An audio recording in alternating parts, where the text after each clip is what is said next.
YouTubers, it is your local butterfly lady with my partner Bailey, and we're going to have story time today. And I'm going to have Bailey start off with the title. The title is Monarch Butterfly by Gail Gibbons.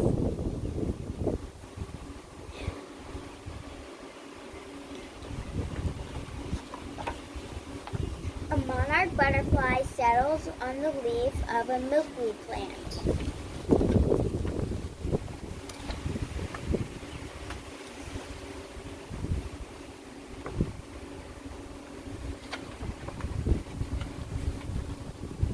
She gently presses a tiny egg onto one of its leaves. The egg is the beginning of another.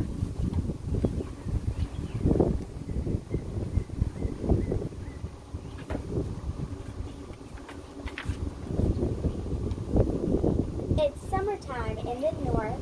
A breeze stirs the stem of the milkweed plant. The monarch egg is white and shiny. It is the size of a small dot and sticks to the leaf.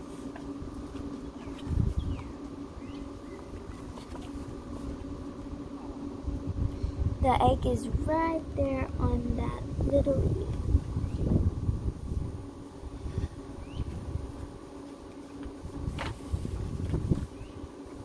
When the butterfly lays the egg, she makes it sticky. Wind and rain cannot make the egg come loose.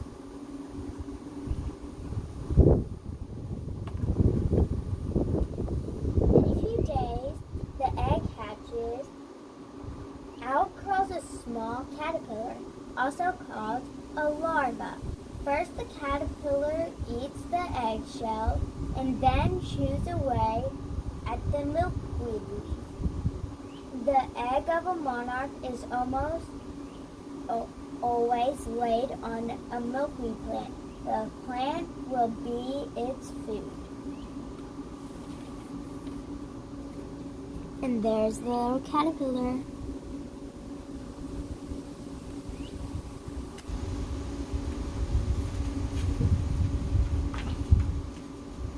The caterpillar eats and grows and begins to change. It breaks out of its old skin, showing a new skin underneath. This is called molting.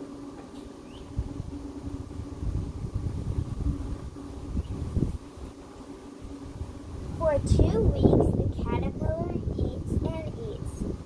It molts about 5 times. Finally, it is a full-grown monarch caterpillar about 2 inches long.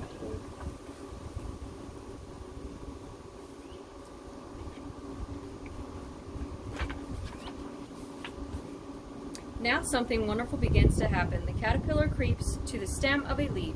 It attaches itself to the stem and drops down head first. The caterpillar's bright colors become greenish.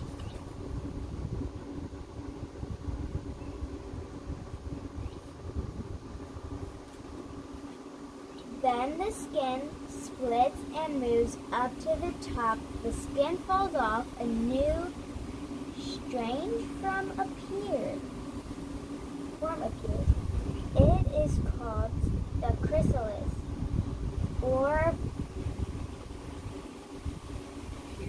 pupa. The chrysalis is like a blanket that is wrapped around the body growing inside.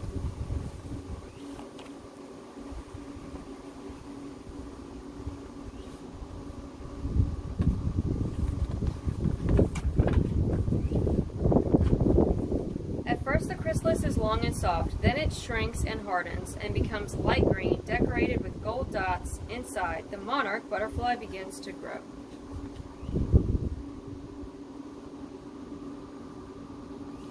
About 2 weeks later, the chrysalis changes again. It turns gray-green before becoming transparent. Inside are white dots and orange and black lines.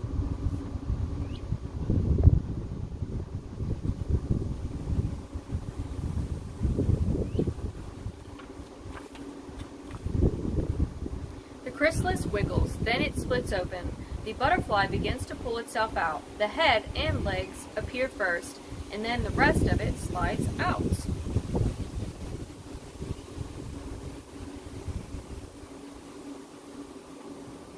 The wings are tiny and stuck together, and the butterfly's abdomen is big. The abdomen becomes smaller when its fluid is pumped into the wings. Smaller when the wings become bigger, a caterpillar has turned into a butterfly. This is called metamorphosis.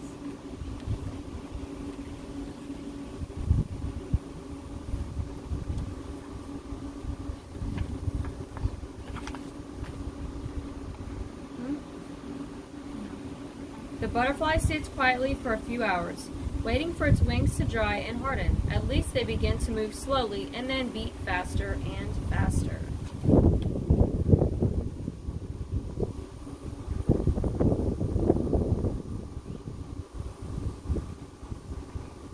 The butterfly flutters up toward the sky. Monarchs have a bad taste and will make a bird or animal sick if they are eaten, so most of them are left alone. And it looks like the butterfly is left alone in the sky flying.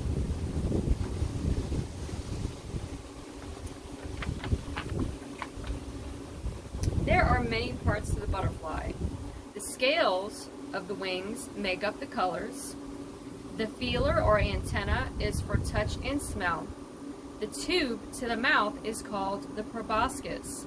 It sucks up sweet juice called nectar from flowers. Then you have the thorax, the legs, and of course the abdomen. And here is a picture with everything labeled.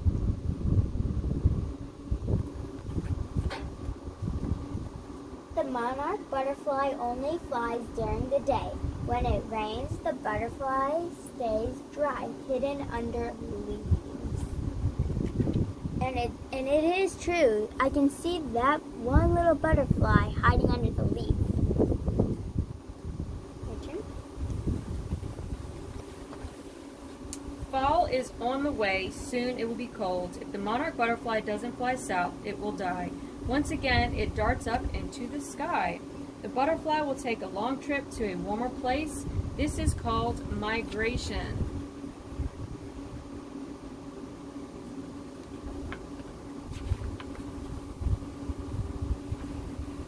The monarch will fly to where its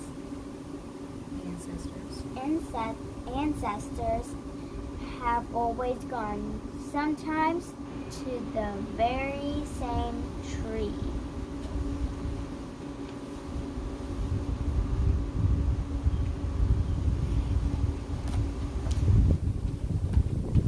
Other monarchs keep appearing, making a cloud of orange in the sky. At night, they rest in the trees.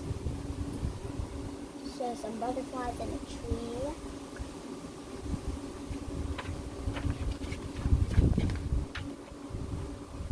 Sometimes they fly up to 12 miles an hour and almost 100 miles in one day.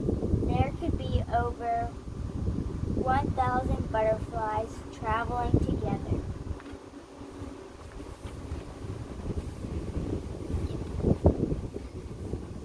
Looks like there's a lot of butterflies traveling. They fly to places such as Florida, Southern California, and Mexico. Some butterflies migrate 4,000 miles.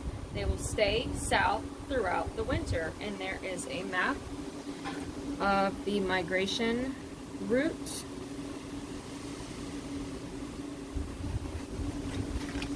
They don't all go to Mexico, but most of them do.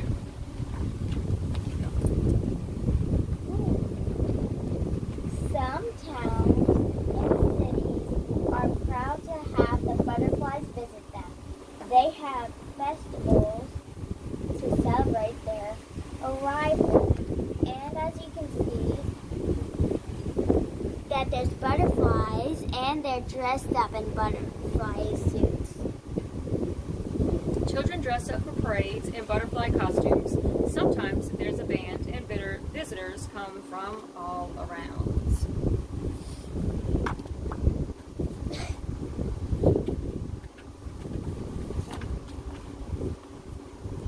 Monarchs can cluster together, thousands of them,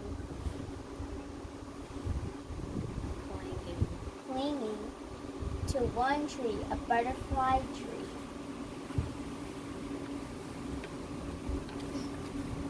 As you can see, there's the little trees down there with the leaves that they're on. In the spring, these butterflies will migrate north again to the fields of milkweed plants.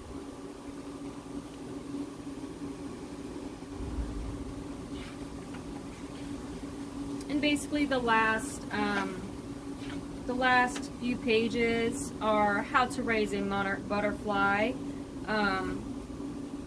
Here's some ways. I'm not going to read the whole thing, but if you like this book and you want to purchase it, you'll be able to see how to, and this is like okay for one caterpillar, like the whole jar concept, but what we do here is a lot more complex. If you've seen any of my other videos, you will have seen the like zip up hamper that I got from Walmart. That is super convenient to have a bunch of butterflies. I've had, I want to say, more than 20 in a cage at the same time, and they did fairly well. And here's some fun facts. The monarch butterflies that hatch in the spring and early summer only live for a few weeks. The ones that hatch in midsummer are the ones that migrate. They live 8 to 9 months. Now, sometimes they don't live that long. It also depends on environment. It depends. It's a wood bee. You're fine. It depends on. You want to get out of the way, away from the bee. Okay. It depends on if any plants they land on were sprayed with pesticides or anything like that, because I mean they will die if that's the case. And also monarch butterflies, just like any other insects, bugs, whatever you want to call them, they can carry disease. So, and that gets spread really fast. But for the most part, this year I did not have any with OE, so that's great. It says about 100 million monarchs migrate each year.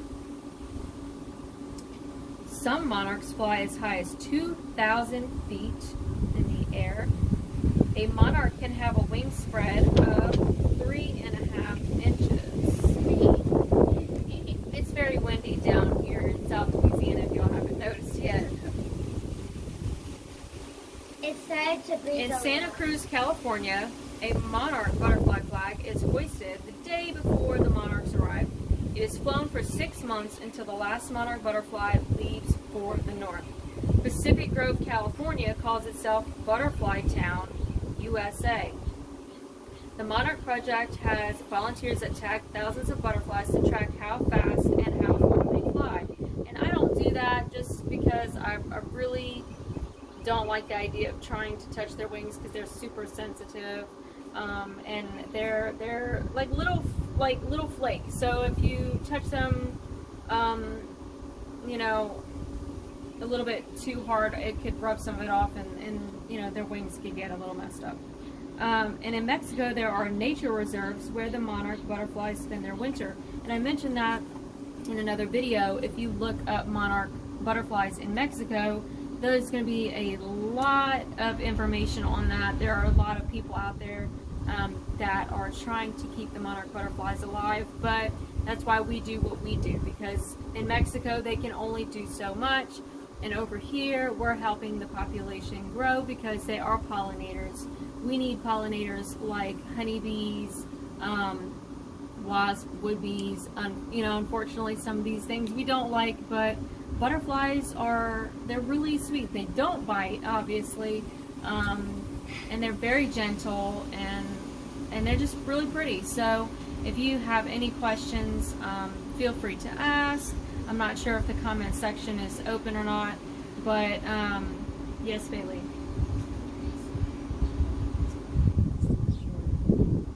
Alright, and we're going to go ahead and finish up. Bailey would like to give y'all a message before we head out and have a little crawfish boil before we have a severe thunderstorm.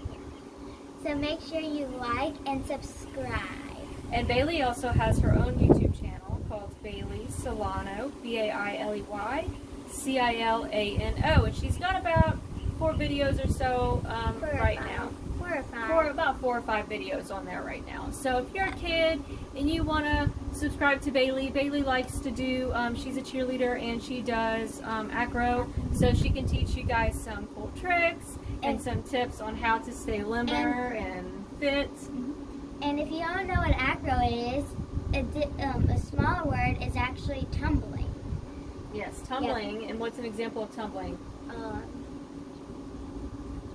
Acro. No, what do you do? Like, what's one trick you do in tumbling? Front handsprings. Front handsprings, cartwheels, handstands, all that great stuff. But anyways, thank y'all for tuning in. Please feel free to share, send your friends. If you have friends with kids who love learning about science or butterflies or anything like that, feel free to have them watch. Thank you for watching.